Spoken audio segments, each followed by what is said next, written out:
Choip, choip, choip. Choip, choip, choip. Say what you want about Silent Bob, but he used to have much better posture. Plus he's a skilled knife-throwing blonde now. Really fancy. Look at that raised pinky. But at least he still doesn't talk. Welcome to the early noughties, a very bleak yet optimistic version of it. The optimistic part is the morbidly amusing occurrence of a seemingly successful treaty to world peace. And they weren't slouching, no. They achieved this by 2003. The bleak part is the replacement of inter-country conflict with the supernatural terrorist organization Heaven's Smile. I'm not sure what they are, but they're a threat, because they come for you, can walk whilst decapitated, and blow themselves up when they reach you. And if that wasn't enough to convince you, surely the manic laughter they let out when they die, and the menacing attention-grabbing laugh they use when they see you, will be.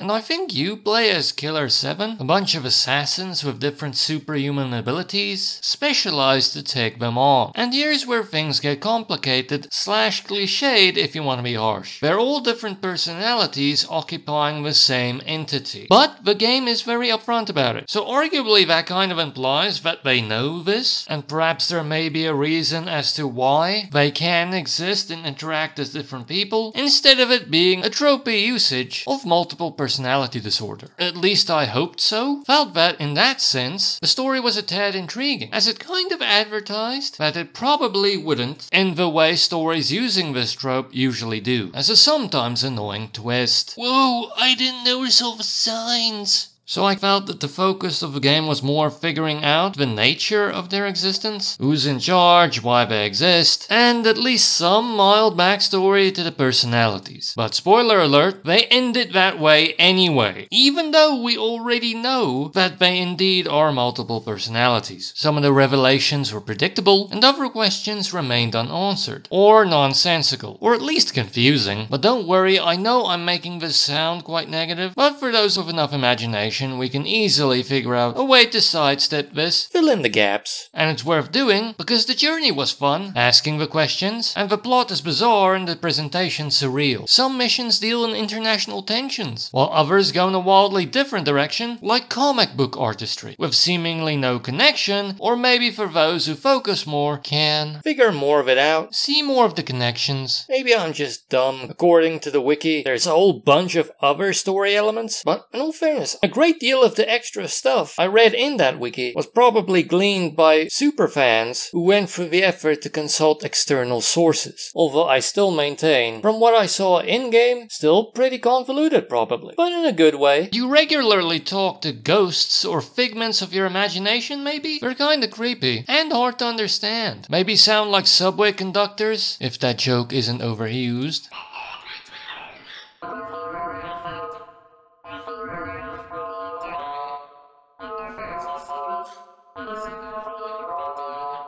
Plus, they speak about lost stuff quickly and in a way that assumes you know what they're talking about, repeating themselves maybe as though they're scared, yet with the same conductor tone, which ultimately, combined with the other elements, makes their dialogue esoteric, confusing, or maybe even pretentious. But I dug it. Even though I did have to stay on the line a bit longer to build mental pictures and try and figure out who or what they're talking about, I probably guessed on occasion, but all of this adds to the lovely weirdness. But yes, you can argue that this game is style over substance. But you have to admit, I love style. Look at all these cinematic angles. Maybe the Resident Evil DNA shining through, but a bit more dynamic. Even if Mask goes downstairs as though he's riding an imaginary horse. In spite of its age, it still looks quite good. Good old cell shading. But it has aged though. The cell shading can't cover it all up. There's a lot of shadow layers. Some of the environment can look bad, perhaps because they're not entirely cell shaded. As elements that stick out, look out of place and grungy. Your crosshair doesn't look that great either. Some walls look as though it got a Microsofty clip art gradient treatment, although a lot of times that can look cool. And the Heaven's Smile creatures look grungy and jagged. although arguably that fits with their disturbing countenance. If maybe the texture of their splotchy bodies is a bit much. Monstrous enemies decorated in garish texture, or really bright untextured, clashing skin. Those sharp, cartoony, pointed teeth, they can work, they contrast with the pales and the darkness of the environment. I even got used to them on that one level where they wear neon yellow shirts. They didn't really pull any punches with the Heaven Smile, but yeah, I don't blame anyone for going with ugly. And the character design has its greatness too.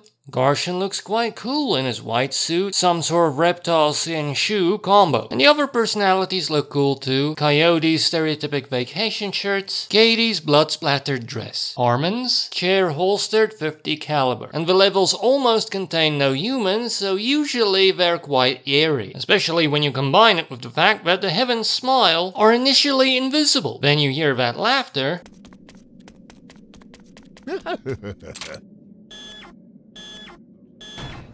And that amplifies the uneasy feeling. The music doesn't change when an enemy's nearby.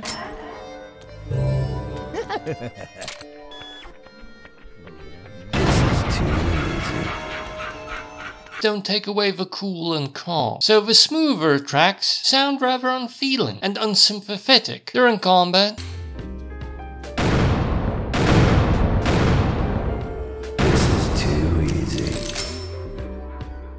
Other times the music is discordant and chimey.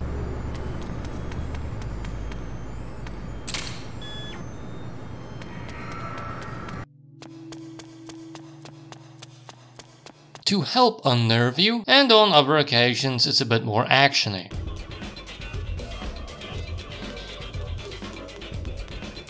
And the tracks can have tense accents to interrupt and try and stop the heart. It's not a scary game, but going deeper into these places, stuck on that rail, where you can only go forward or backward, perhaps creating a feeling close to claustrophobia, in places where reason can be suspended quite easily with an endless supply of enemies, can work on us horror lightweights. Musically it's good enough, but the audio design stands out more. As said, that laughter is great. Even the more menu, HUD-esque sound cues are good. Kind of one of the things Capcom are known for, but here it's a slightly weirder take, but still quite good.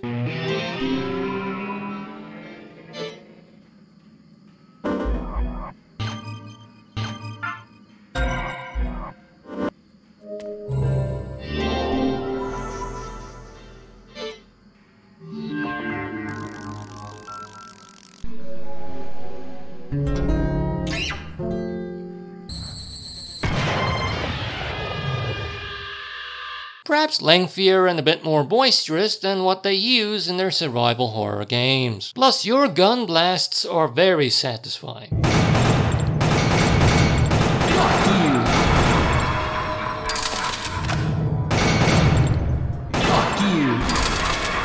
Beefy noises, then followed by an enemy's death laughter that you can start to associate with scoring, giving you a slight reprieve from the nastiness. The voiceovers and characterizations for some characters can be a bit hammy. Yes, this is it. The feeling, it's coming back to me. The sensation of killing. The doom and darkness. The dark streets. They're calling me to the ultimate ring. Whoa, Dan, calm down. But the personalities are nice and gruff. Is it just me, or does Coyote sound like Clint Eastwood?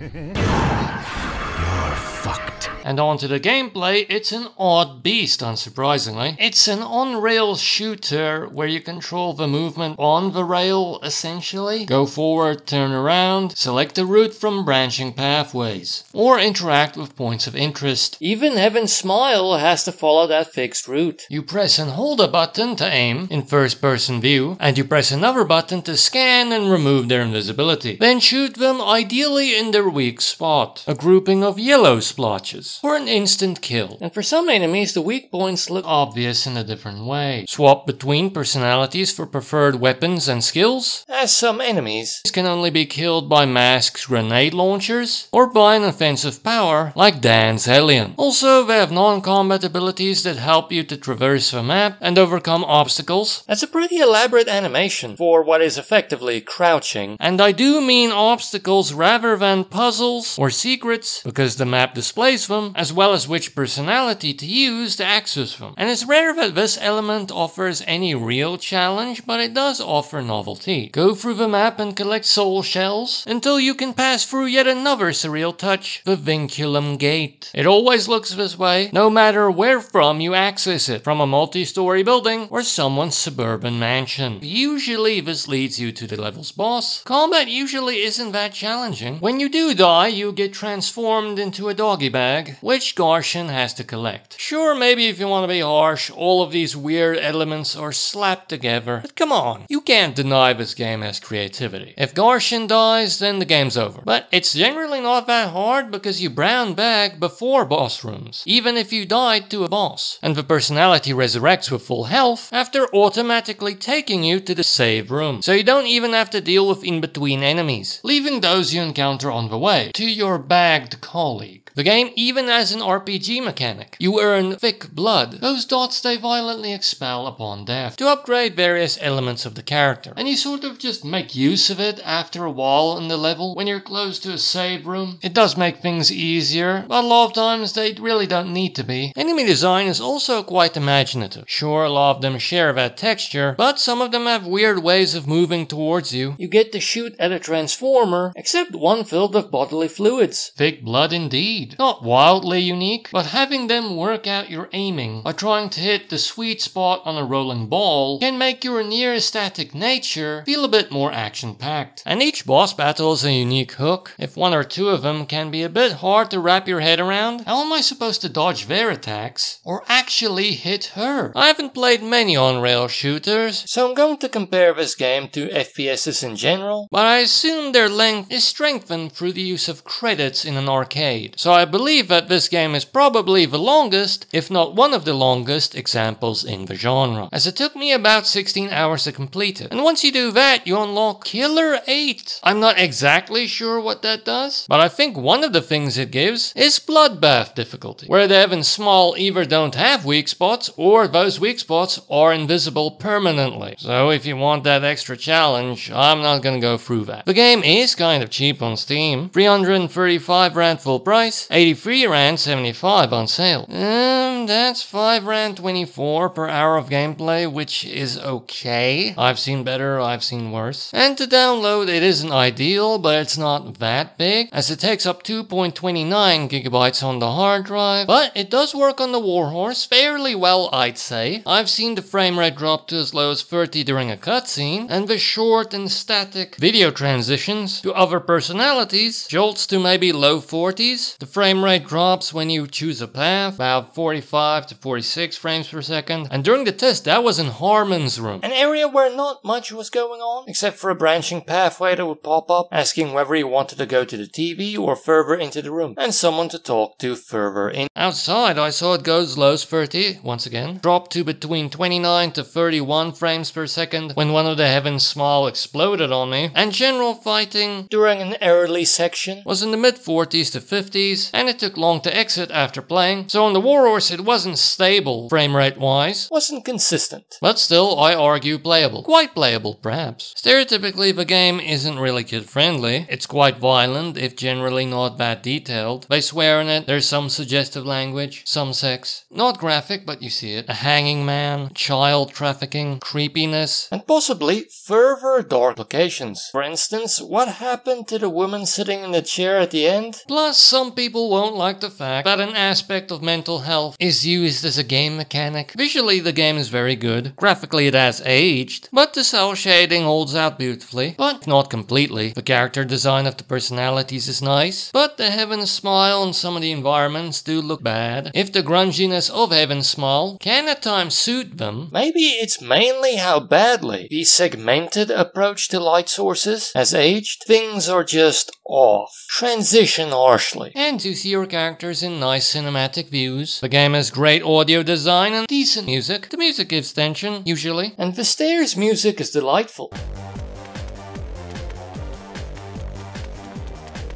I told you the Vinculum Gate was surreal, and those overblown laughs really work. The voiceovers can be nice, the conductor talk creepiness. There is some ham, but maybe that's the fault of the action moviness. And the more boisterous take on Capcom's noises is cool. This game is really creative, unique, cool, and weird. If you want to be harsh, you can say that a lot of these elements are just thrown together, but maybe that's a pro. It's like a dream. But on the other hand, some people simply hate it when everything's a dream. You can say that about surreal films in general too. They're not for everyone. Good fun on-rails combat, if this experimental approach maybe has some clunk. It also has simple RPG mechanics and puzzles that do give some novelty and do break up all the shooting. Just shooting can be a bit draining, but as said, there are more obstacles than actual puzzles or secrets that are that hard to find. Also, there's nice enemy variety and somewhat inventive boss battles, or at the very least they give a nice change of pace in how differently you have to approach them. On the maybe side, the story may have more style than substance. Really stylish, creepy, esoteric even in presentation. Cool sprinklings of the ludicrous on top of the more dry espionage bits, I suppose. It may even be intentionally hard to understand, but it does have a multiple personality disorder trope that pays off in an annoying way. Arguably, it leaves unanswered questions and maybe senseless answers, but making it clear that these are multiple personalities from the start, as well as making them exist in the way they did shift focus, did make it more intriguing, did make me ask more questions. So the story journey is good, but as usually is the case, the answers aren't particularly great. It's maybe just a bit more pronounced in this case. If you want to be harsh, once again, a bunch of things thrown together. Maybe even sound and fury signifying nothing, but in all fairness, that's some top quality sound and fury. A seeming mixture of action movie tropes of varying coolness, combined with some top-notch weirdness to create a really stylish game. Come on, play it and see Travis, he's such a character, with his collection of tank tops with slogans on them. That takes yet another turn into the surreal through them using a surprisingly boring font.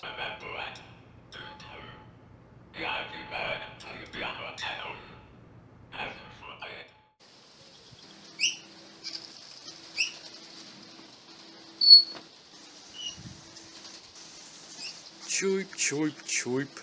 Choip, choip, choip.